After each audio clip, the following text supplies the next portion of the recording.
ովքեր են դեմ որոշման ընդունմանը, դեմ չկա, որոշումն ընդունված։ Քննարկում ենք հարց համար 24-ը ջերմատնային տնտեսությունների զարգացման աջակցության ծրագրում փոփոխություններ կատարելու մասին հարցը։ Զեկուցող էկոնոմիկայի նախարար Գևորգ Պապայան։ Համեցեք, պարոն Պապայան։ Շնորհակալություն, մեծարգո վարչապետ, հարգելի գործընկերներ։ Հայաստանի Հանրապետությունում ջերմատնային տնտեսությունների զարգացման աջակցության ծրագրի շրջանակում կնքվել է նախորդիվ 20 պայմանագիր 88.3 հեկտար տարածքով ջերմատնային տնտեսություններ հիմնելու նպատակով։ Դրանցից արդեն իսկ կառուցված է 23.5 հեկտար ջերմատուն, որից միայն 2025 թվականին 18.4 հեկտարը։ Միայն 2025 թվականին նաև մեկնարկել է եւ կառուցման փուլում է գտնվում եւս 64.8 հեկտար ջերմատուն եւ մեր գնահատականներով սրանց մեծ մասը, եթե ոչ ամբողջը, այս տարվա ընթացքում կշահագործվեն։ Ծրագրի շրջանակում տրամադրում ենք մինչև 15 միլիարդ դրամի վարկեր 1 հեկտար եւ ավել մակերեսով առաջադիմական տեխնոլոգիաներով հագեցած ջերմատներ կառուցելու համար։ Վարկը տրամադրվում է մինչև 8 տարի ժամկետով, մայր գումարի եւ տոկոսադրույքի համար արտոնյալ ժամկետը մինչև 12 ամիս է։ Հաշվի առնելով այն հանգամանքը, որ գերակատարվել է ծրագրով նշված արդյունքային ցուցանիշները, մասնավորապես 35 հեկտար ամբողջ ծրագրի շրջանակի համար, 2025 թվականի հոկտեմբերին ծրագրում կատարել ենք որոշակի փոփոխություններ եւ նոր ծրագրով առաջարկում ենք հետեւյալ վարկային տոկոսադրույքները։ Մինչև 3 միլիարդ դրամի վարկը սուբսիդավորվում է 8%-ային կետով ստանդարտ պայմանագրերի դեպքում,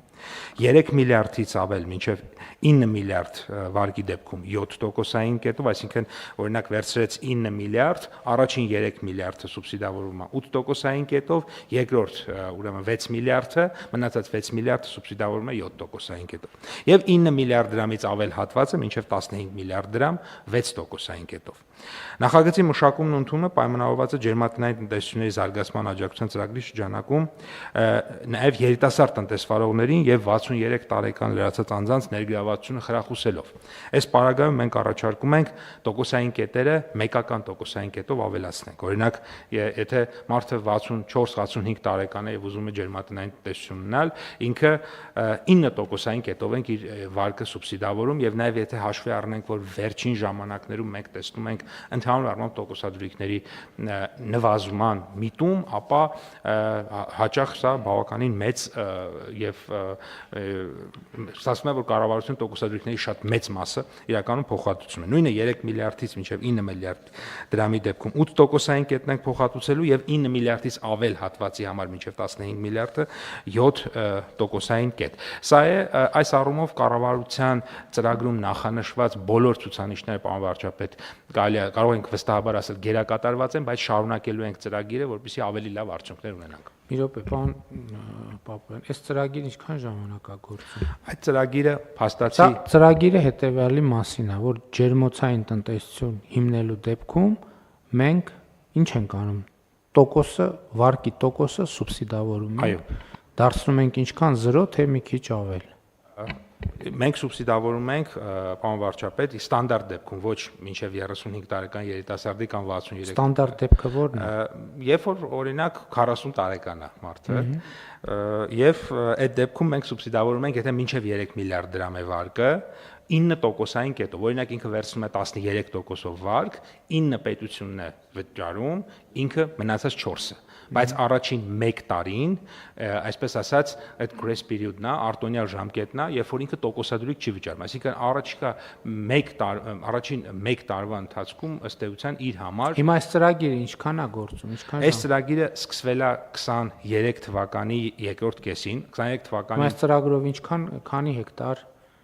ջերմոցա կառուցվել, գիտեք։ 23 թվականին արդյունքներ չեն եղել, 24 թվականին կառուցվել է մոտ 6 հեկտար, 25 թվականին 18.4 հեկտար եւ ուրեմն 26-ին պլանավորում ենք ընթացքի մեջ է եւ 99% այս արդյունքն այնելու 64.8 հեկտար։ Հիմա մենք ծրագրի մեջ ինչ ենք փոխում։ Ծրագրի մեջ որ 2%-ային կետով նվազեցրել, այսինքն մենք եթե նայենք մեր արդյունքային ցուցանիշը, քանի որ ապահովված է, կարող ենք ասել, որ ծրագիրը արդեն իսկ համարենք ավարտված, բայց շարունակում ենք նախ ծրագիրը եւ ուղղակի մի փոքր տոկոսային կետերը նվազեցնում ենք։ Մի դեպքում 1, մի դեպքում 2%-ային։ Այսինքն ավելի ենք շահառուի համար ենք ավելի նվազեցնում ենք, թե շահառուները այն ժամանակ օրինակ 10%-ային կետով պետք է ստանային փոխհատուցում, հիմա ստանալու են 8 կամ 9%-ային կետով փոխհատուցում։ Շատ լավ։ Այդ գումարները հիմա այդ ծրագրից ով ուզի կարող է օգտվել։ Ծրագրից կարող են օգտվել բոլորը։ Այսինքն մարդը պետք է ունենա հող ակնհայտ։ Նվազագույնը 1 հեկտար։ Նվազագույնը 1 հեկտար սեփական հող պետք է ունենա։ Վարձակալած հողի վրա չենք համաձայնվի։ Սեփականություն իրավունք պետք է ունենա։ Շատ լավ, ել ինչ պետք է ունենա։ Եվ եթե ինքը կարողանում է ունենալ նաև համապատասխան գրավ, որ իրեն վարկավորեն, Այսինքն ինքը բանկի հետ է պայմանավորվում, մենք տոկոսներ սուբսիդավորում։ Շատ լավ։ Պարզը հասկանալի է եւ էլի թվերը, որ ասցիք, էլի մեր ծրագրերում հաճախ է պատահում, որ ծրագիր ընդունում ենք, ասենք մի տարի լռություն է, ոչ մի ձեն չկա, ոչ մի բան տեղի չունենում, հետո սկսում է աճել եւ սա լավ process է մեր ռազմավարություններին համապատասխանող, որովհետեւ ասել ենք, որ գյուղատնտեսություն ասելով մենք ավելի ու ավելի պետք է հասկանանք ինտենսիվ գյուղատնտեսություն, որովհետեւ այն ինչ որ ինտենսիվ չի, այսօրվա կամ վաղվա տրամաբանությամբ ենք անել գյուղատնտեսություն չի, ընդ որում այստեղ մի հետաքրքիր բան կա, էլի կարծում եմ, որ այս նրբությունները բոլորս պետք է իմանանք, ես տարբեր առիթներով, որ ջերմոցներում լինում եմ, ինձ հետաքրքրում էր, որ օրինակ բարձրադիր վայրերում, Գեղարքունիքի մարզում, որը այնց կլիմայական մեծ հայտնի գյուղատնտեսական կլիմայական այդքան էլ լավ պայման չունի, ես առիթ ունեցա ջերմոցի սեփականատիրոջը ասում եմ, բա ինչի եք, բա խնդրեմ չի, որ այս ցուրտ մարզում եք վերում ջերմոցային տնտեսությունը դնեն, եւ ընդհակառակը պարզվեց, որ հենց այդ ծովի մակերևույթից որոշակի բարձրություն, որը մեր տրամաբանությամբ գյուղատնտեսության համար այդքան էլ հարմար չի, ինքը էներգախնայողության առումով ամենահարմարն է, որովհետև արևի էներգիան այդտեղ օգտագործվում է մաքսիմալ։ Եվ սա պատկերացնում եք մեր հանրապետության համար ինչ հնարավորություններ է բացում։ Այսինքն երբ որ մենք խոսում ենք, ասում ենք, հիշում եք, ես առիթ ունեցել եմ, ասել եմ օրինակ Գեղարքունիքի մարզում, այն ժամանակ այդ խնդիրները կան, որ կառավարությանը գալիս էին ասում են կաղամբը չի վաճառվում, կաղամբի գինը արդեն դարել է 5 դրամ կամ 10 դրամ եւ այլն եւ այլն։ Մենք այն ժամանակ ասում ենք պետքա ոչ թե հենց անենք որ կիլոն 5 դրամանոց ապրանք աճի, այլ կիլոն ենթադրենք 50 դրամանոց ապրանք աճի եւ բարձր արժեք ունեցող մշակաբույսեր։ Հիմա այս տեխնոլոգիան մեզ հնարավորություն է տալիս, որ մասնավորապես մենք Գեղարքունիքի մարզում եւ էլի բարձրադիր վայրերում ունենանք այսպիսի տնտեսություններ եւ ընդ որում լավ լուրը որն է, որ իրանք ես ինչքան գոնե շփվում եմ մարդկանց հետ, իմ շփումները դա են ցույց տալիս, չնայած վիճակագրությունն էլ է ոնց որ է ցույց տալիս, այդ ընկերությունները բավականին ֆինանսապես առողջ են եւ իրենք աշխատում են եւ այո, եւ արտահանելի ճյուղ է դա ռեալ եւ այս առումով ես կարծում եմ, որ մենք պետքա մաքսիմալ հնարավորությունները ընդլայնենք,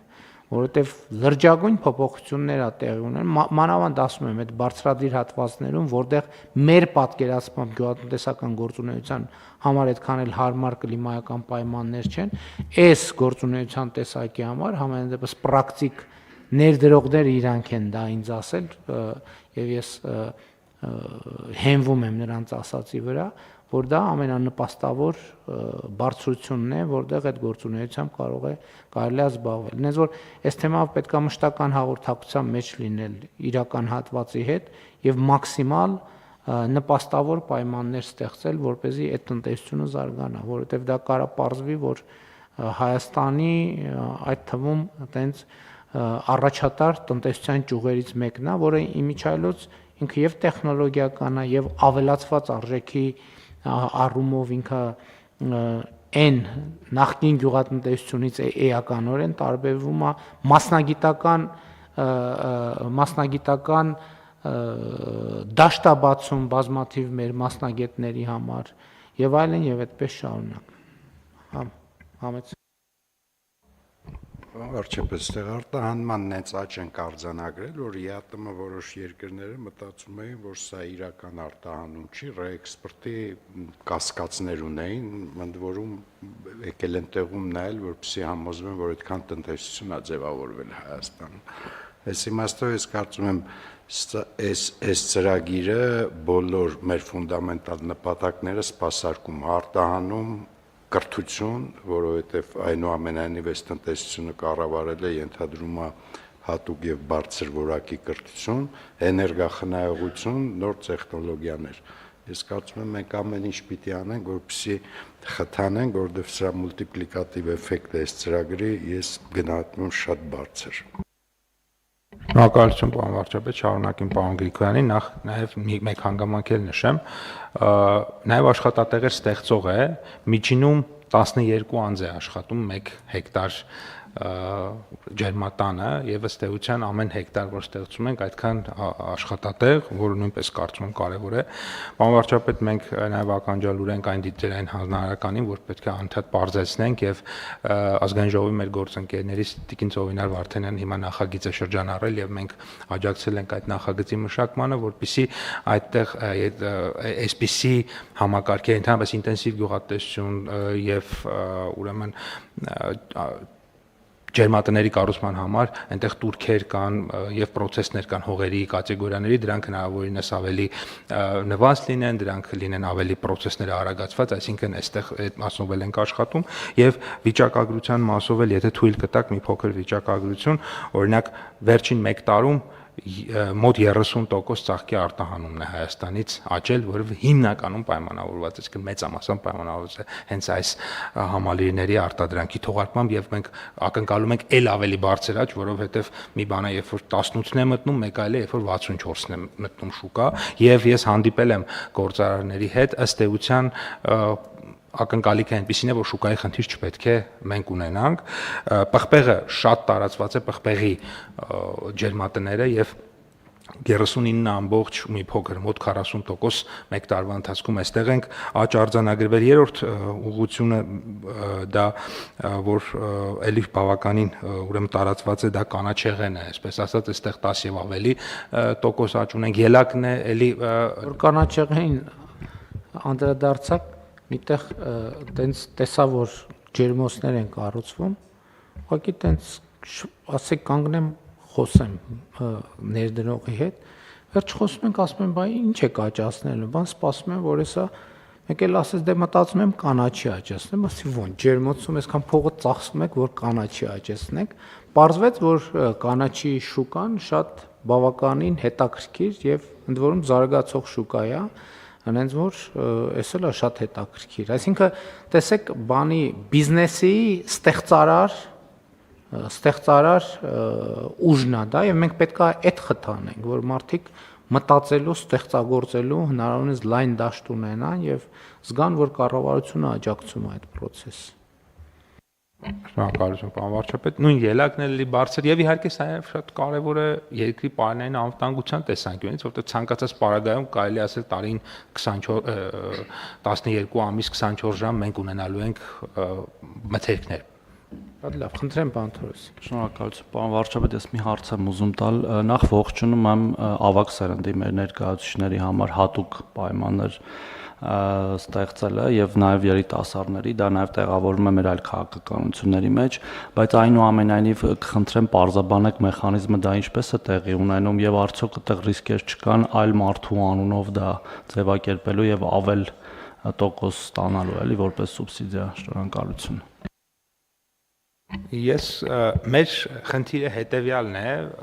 նախ տոկոսադրույքը հնայև այդ պատճառով է 1%-ային կետ, որպեսզի այդպիսի հնարավորությունները մնավորինս քիչ մոտիվացիա այդ մասով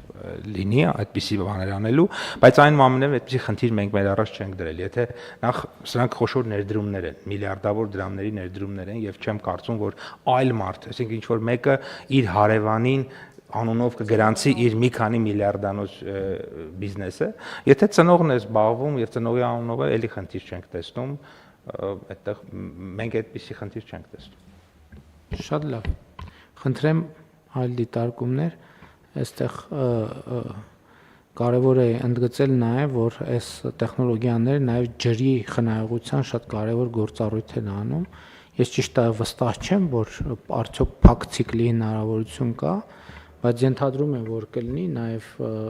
որոշակի հանքանյութերով հարստացման տրամաբանություն, բայց ամեն դեպքում բարձա որ